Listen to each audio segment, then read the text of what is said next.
Good evening sir, yan po ba yung white polo shirt na gamit din po as uniform?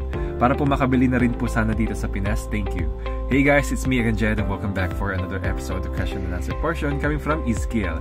So Iskiel, sagutin natin ang tanong to, okay din tong question mo at least para aware din yung iba. So yung polo po na nakikita nyo dyan, actually dinistribute sa amin yan 2 months, actually 1 month lang. 1 month before we do the transition from New York to Caribbean. And then, that's supposed to be for Labadee. But then they told us na hindi na daw matutuloy sa Labadee due to,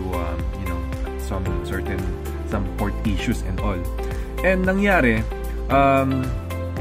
since binigay na sa amin yan, hindi naman po namin nagamit kasi ang mas prefer pa rin nila yung old uniform, which is the purple.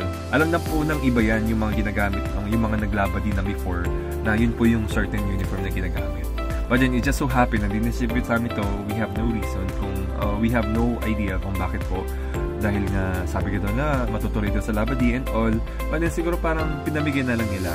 Parang ganun. So yun po, minsan ginagamit ko rin pang laban kasi since love ko yung white. So yan, ginagamit ko rin kasi maganda yung tela niya and soft. So yun lang naman guys. And kung bibili kayo ng uniform for Labadee, dapat dito na lang. Huwag na kayo bumili sa labas kasi purple siya, so kailangan dito nyo bilhin ng purple. And sa shoes, another question yun sa shoes nyo, dapat plain white siya and hindi dapat kita yung brand as far as I know. Pero iba-iba ang mga policies ng ship, iba-iba yung mga rules nila, iba-iba yung strictness. So if I were you, siguro dito na lang kayo bumili para at least hindi kayo maabala, diba? So I hope I answered your question, and if you guys have more questions, comment down below and I'll get back to your question as soon as I can. Thank you guys for watching. Bye bye.